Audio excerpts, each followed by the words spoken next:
Enough of you. I'm not in the mood.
Hey, check me out, check me out, check me out.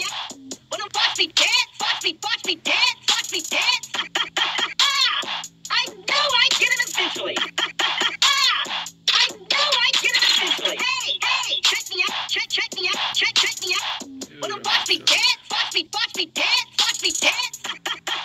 I know I get it eventually. I know I get it eventually. Who was there when they got off of the bus? Who was there when other bunch of just gathering rust? Just who do you think led the fall to greatness? I should be hanging with hotties, not totally dangerous. Yeah, I used to be a street bubble, then I evolved into the leader of the mighty revolution. Solve the issue of Hyperion's evil forever, at least until the pre-sequel. Then once again, I rolled up to the plate. New frag trap protocols must have been fake, cause when Sarpedon tried to blow up the moon, I blew up her face and Oliver Goon. Then I killed some Iridians and let a vault raid. Hey, even Claptracking has gotta get paid. Then I went on a quest inside of myself. Say the day of old Goff on the southern shelf.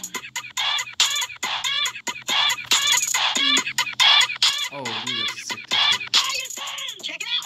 New bonuses this week. Check it out. New bonuses this week. Check it out. New bonuses this week. Hey, check it again.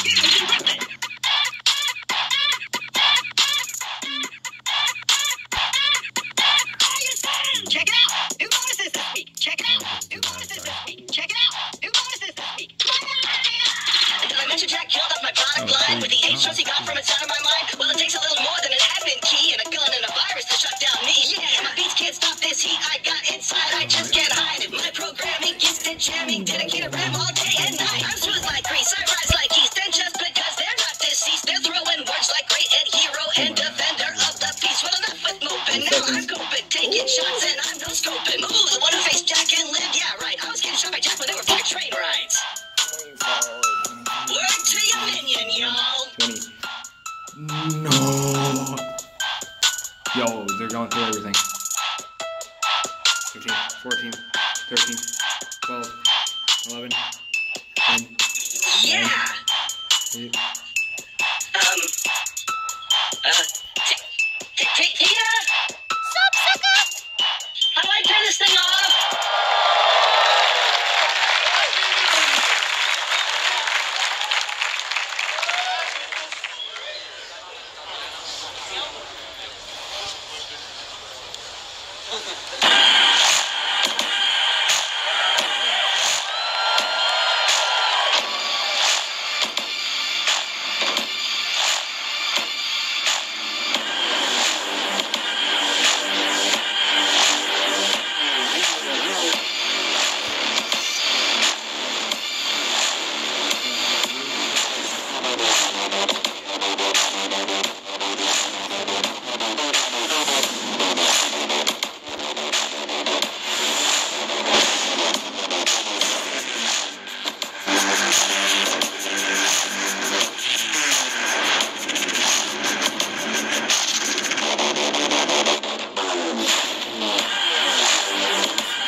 What's up, PAX East?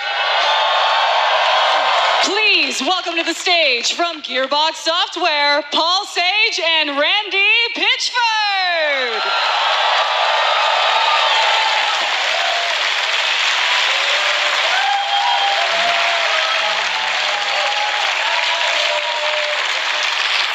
How's it going, everybody? It's a big moment. Feeling good? Paul's pretty stoked.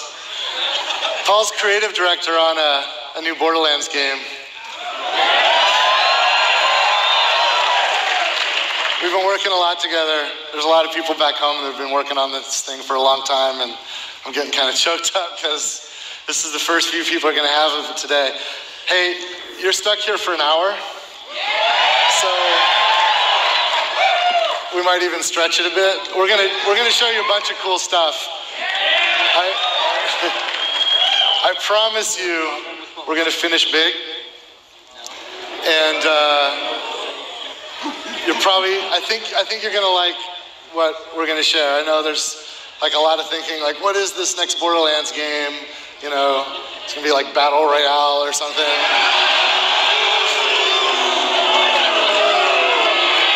Battle Royale games are fun. That's not what we're making.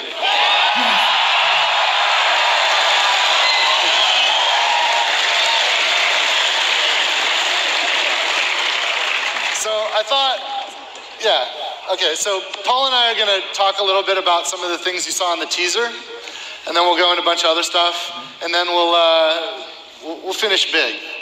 I promise. Do you guys like the teaser? All the assets that went into making that sculpture are assets created by the folks at Gearbox Software on the next Borderlands game. And I don't know, what do you think we should look at first? Yeah, so like you'll notice there's like lots of little details in it, right? It's a first glimpse at the villains of the game, okay. The cultists. Now, obviously you want to see some familiar faces. That is Tiny Tina. She's actually a little older now. You know what? I'm going to do something that's actually not on the script. I was talking, there's so many awesome people in the community. You know, we build all this stuff digitally. And, you know, what Paul was saying was that it's inspiring how when we make stuff digitally, that people in the real world manifest some of the stuff in the real world. And I was earlier talking to some of the cosplayers. Would you guys stand up and like show off some of your, like, look at how awesome. It's so cool. And some of the cosplayers actually like have reached out to me on Twitter, and like I follow some of them. Just hit me up, and I usually like to follow people that do cool stuff. And a couple of them I actually like did NDAs with, and I sent images of some of the things that are going to be in the game so they can kind of get started. And one of you guys actually made something like 3 days. Would you mind coming up here? I want to show this off. Sorry, I can't get you. So this is Casey, right? So some of you guys, I've tweeted about Casey. Unbelievable, Tiny Tina. Casey made Tiny Tina's new mask in 3 days so she could bring it to the show. Thank you, Casey. You guys have no idea how inspiring it is to us as creators to see this stuff in the real world that we can only dream of digitally, right? It's crazy. So let's see what else we got. Yeah, so obviously, you know, a lot of characters from Borderlands 1 and Borderlands 2, but you'll notice standing on the pile of bandits, dead bandits, that's Vaughn from I love Vaughn, great character, and Vaughn, of course, is from Tales from the Borderlands. And also you can see Aurelia from the pre-sequel, and they're in the game. And let's see what else we got. All those guns, by the way, the whole sculpture is made of guns, and they're all in the game. You can see Tinks. I don't know if you noticed this. Some of you guys have already figured this out, but if you watch, I know some of you are going to scrub through this thing, but if you watch closely, you can notice right there, actually zoom in on that, that's a piece of a shift code. And that's only 5 digits, and you know, shift codes are 5 by 5. And some of you guys follow me on Twitter, and you know, I tweet shift codes. And if you have Borderlands 2, you could use that shift code right now, and you'll get some entitlements. There's been a lot of people, like we made community day skins way back in the day that we only released once for people that showed up to our community day. So like maybe 2,000 people in the entire world ever got them. Well, we've decided to unlock them with these shift codes. So this shift code unlocks one of the community day skins. I believe Zero's, but I might be wrong there. Salvador, thank you.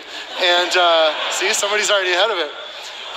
Zero's coming, and there's gonna be other Easter eggs hidden throughout. In fact, go to the next slide.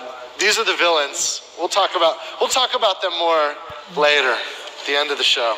But actually, play the clip. Right, so this is a sequence. I don't know if you guys noticed, you're probably looking at the villains, but did you notice in the top left corner there was a blinking light? Here, loop it again. That's actually Morse code.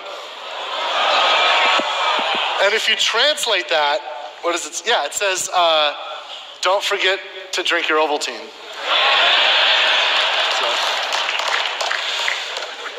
There are some fun messages hidden throughout. That's not the only one. You'll find some other messages. Paul, what should we talk about next? Let's see, what do we got next here? Oh, yeah. Oh, that's a good point. So Paul wanted me to point out that that's Amara. She's one of the Vault Hunters. You're going to see a lot more of her later. But Paul wanted me to make sure that, like, when you see there's a rack, there's a skag flying on a rack. Like, go back one. Skags will not be mounting racks in the game. That's just some fun, goofy stuff that the folks that built this model asset do. Also, yeah, go forward one. There's a zoom in here. That's Moxie. You get out your magnifying glasses, you can get a look at what she looks like now. But the guys that made the model also got creative. Moxie's bar is in the game, but that's not it. That's some rundown. Like, her bar is awesome. Like, that's cool, but her bar is really cool, and you'll see more of that later. So there are some things in here that might give you some wrong impressions, but we were just having fun. So as more details about the game come through, you'll get all that. One other thing, like this thing here. Move ahead one. And I don't know if you guys caught this. That's obviously Handsome Jack's mask. We threw that in there because we're assholes. Handsome Jack is dead, okay? He's dead. You killed him. He's dead. Not even a new U station's gonna bring him back at this point. But we're jerks, so we put that in there. But yeah, there's a lot of stuff in there. Feel free to dig through. You'll notice even in the roses, there's detail. There's guns everywhere. We got Lilith front and center here. There's a new character that we'll introduce later that's hanging out there off to the side. You probably recognize Hammerlock, but on the other side, or somebody that you'll find out later. Ellie's in there. Marcus is in there. Yeah. Scooter. Sorry, Scooter, you didn't make it. But you guys, this has been a lot of fun. But we're just getting started. That was a tease. That was just a tease. We're going to come back. I promise you, we're going to finish big, and I'll be back later to talk more about Borderlands, talk more about the next game.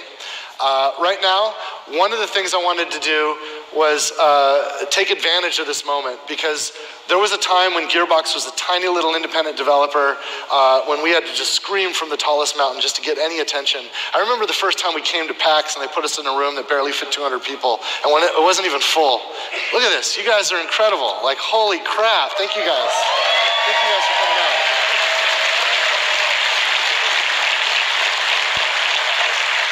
And when we founded Gearbox Software, my vision was that this isn't a means to an end. Like, back then, there wasn't really any money in games. We just wanted to create entertainment.